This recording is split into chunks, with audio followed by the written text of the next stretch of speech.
ارتكال اوف بيس. اذا اندفاع موفقة مشاهدينا الكرام، ضيوفنا الاعزاء هنا في ميدان الملك سعود للفروسية بمنطقة القصيم. تبدأ بالرقم 1 هنا مقام الثريا.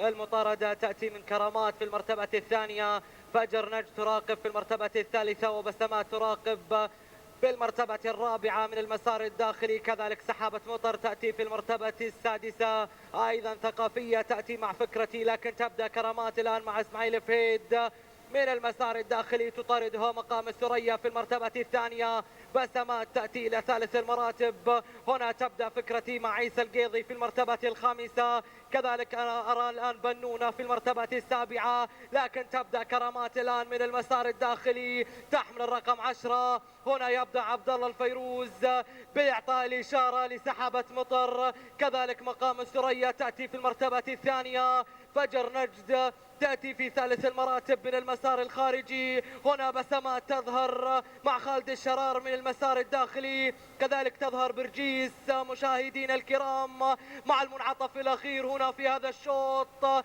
تبدأ الآن كرامات من المسار الداخلي بالتحاذي مع فجر نجد، وأيضا بنونة تأتي من المسار الخارجي. هنا الدخول يأتي من سحابة مطر وكذلك برجيس مشاهدين الكرام، لكن تبدأ فجر نجد حذري من الدخول. سحابة مطر قادمة. فجر نجد هل تواصل أم السحابة تأتي السحابة وتسجل هذا الانتصار.